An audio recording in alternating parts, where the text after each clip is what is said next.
Hi guys, welcome to Anu with the Kitchen World. Today video, baby healthy and weight gaining homemade Cerelac recipe.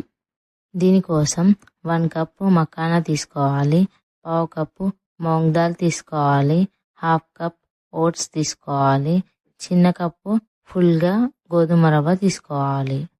First stove పైన steel pan పెట్టుకొని దాంట్లోకి మూంగ్ దాల్ వేసి roast చేసుకోవాలి. మూంగ్ దాల్లో హై ప్రోటీన్, ఫైబర్, ఐరన్ ఉంటుంది.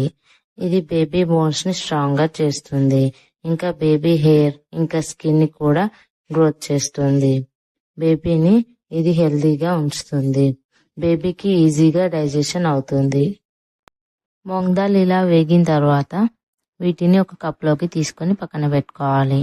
ఇప్పుడు అదే ప్యాన్లో ఓట్స్ కూడా వేసుకొని రోస్ట్ చేసుకోవాలి. ఓట్స్లో విటమిన్స్ ఇంకా మినరల్స్ ఉంటాయి. ఇది బేబీకి ఈజీగా డైజెషన్ అవుతుంది.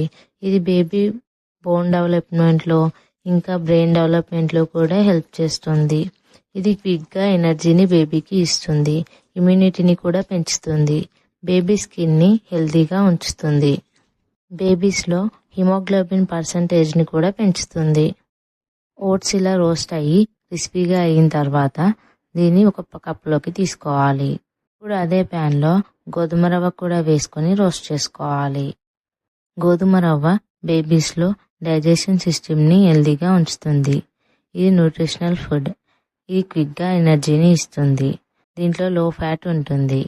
ఇది బ్లడ్ ప్రెషర్ని కంట్రోల్ చేస్తుంది. ఈ గోధుమ రవ్వని 7 months to 8 months నుంచి బేబీస్కి స్టార్ట్ చేయొచ్చు. రవ్వ కొద్దిగా రోస్ట్ అయిన తర్వాత దీంట్లోకి కొద్దిగా ఓమా వేసుకోవాలి. 6 మిరియాలు, కొద్దిగా జీలకర్ర కూడా వేసుకొని ఒక 5 minutes రోస్ట్ చేసుకొని స్టవ్ ఆఫ్ చేసి దీన్ని ఒక బౌల్లోకి తీసుకోండి. ఇప్పుడు అదే స్టీల్ ప్యాన్లో 1 స్పూన్ గీ వేసుకోవాలి. దీంట్లోకి మకానా వేసి రోస్ట్ చేసుకోవాలి. మకానాలో రిచ్ ఫైబర్, ప్రోటీన్, మల్టీవిటమిన్స్ ఇంకా మినరల్స్ ఉన్నాయి. ఈ బేబీ బోన్స్ని స్ట్రాంగ్గా ఉంచుతుంది. బేబీ టీత్ని కూడా స్ట్రాంగ్గా చేస్తుంది. ఇది బేబీ బ్రెయిన్ డెవలప్మెంట్కి హెల్ప్ చేస్తుంది. దీంట్లో లో సోడియం అండ్ హై పొటాషియం ఉంది. ఇది బ్లడ్లో షుగర్ లెవెల్స్ని కంట్రోల్ చేస్తుంది. ఇందులో ప్రోటీన్ ఉంటుంది. ఇది బేబీస్ని వెయిట్ గెయిన్ చేస్తుంది. ఇలా రోస్ట్ అయ్యి క్రిస్పీగా అయిన తర్వాత వీటిని ఒక బౌల్లోకి తీసుకోవాలి. ఇప్పుడు మిక్సర్ జార్ తీసుకొని దాంట్లోకి మకానా వేసుకోవాలి. దీంట్లోకి రోస్ట్ చేసిన ఓట్స్, రోస్ట్ చేసిన పెసరపప్పు కూడా వేసుకొని ఫైన్ పౌడర్లా ఇలా గ్రైండ్ చేసుకోవాలి. ఇప్పుడు దీంట్లోకి గోధుమ రవ్వ కూడా యాడ్ చేసుకొని మరొకసారి గ్రైండ్ చేసుకోండి. 1 year బిలో బేబీస్కి అయితే దీన్ని ఫైన్ పౌడర్గా గ్రైండ్ చేసుకోండి. 1 year అబోవ్ బేబీస్కి అయితే కొద్దిగా బరకగానే గ్రైండ్ చేసుకోండి.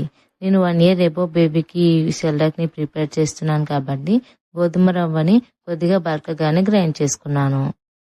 ఇలా గ్రైండ్ చేసుకునే సెర్లాక్ పౌడర్ని ఒక డబ్బాలో 1 or 2 months వరకు స్టోర్ చేసుకోవచ్చు. కానీ బేబీకి సంబంధించిన ఏ సెర్లాక్ పౌడర్ అయినా సరే 1 or 2 weeks కంటే ఎక్కువ మాత్రం స్టోర్ చేయొద్దు. ఎందుకంటే బేబీకి హెల్త్ ఇష్యూస్ వస్తాయి. ఇప్పుడు ఈ సెర్లాక్ పౌడర్ని 1 or 2 tablespoons బేబీ ఏజ్ని బట్టి మనం ప్రిపేర్ చేసుకోవాలి. నేను 1 year అబోవ్ బేబీకి ఫుడ్ ప్రిపేర్ చేసుకున్నా కాబట్టి 3 tablespoons తీసుకుంటున్నాను. 3 tablespoons సెర్లాక్ పౌడర్ని ఒక బౌల్లోకి తీసుకొని కొద్దిగా వాటర్ వేసి మిక్స్ చేసి పక్కన పెట్టుకోవాలి. ఇప్పుడు స్టీల్ ప్యాన్లో 1.5 glass వాటర్ వేసుకొని బాయిల్ చేసుకోవాలి. వాటర్ బాయిల్ అయిన తర్వాత మనం మిక్స్ చేసి పక్కన పెట్టుకున్న సెర్లాక్ పౌడర్ వేసుకొని ఒకసారి మిక్స్ చేసి లో ఫ్లేమ్లో 10 to 15 minutes కుక్ చేసుకోవాలి. దీన్ని ఇలా మధ్యలో కలుపుతూ కుక్ చేస్తూ ఉండాలి. ఇలా థిక్ కన్సిస్టెన్సీకి వచ్చిన తర్వాత స్టవ్ ఆఫ్ చేసి చల్లారనివ్వండి. ఇది చల్లారిన తర్వాత ఒక బౌల్లోకి తీసుకొని కొద్దిగా సాల్ట్ యాడ్ చేసి బేబీకి ఫీడ్ చేయొచ్చు. 1 year బిలో బేబీస్కి అయితే సాల్ట్ యాడ్ చేయకుండానే బేబీకి ఫీడ్ చేయండి. ఈ ఫుడ్ని 7 or 8 months అబోవ్ బేబీ నుంచి స్టార్ట్ చేయండి. 3 years వరకు ఈ ఫుడ్ని బేబీస్కి ఫీడ్ చేయొచ్చు. ఈ వీడియో మీకు నచ్చినట్లయితే ప్లీజ్ లైక్ చేయండి, షేర్ చేయండి, కామెంట్ చేయండి. మరిన్ని వీడియోస్ కోసం నా ఛానల్ని సబ్స్క్రైబ్ చేసుకోండి.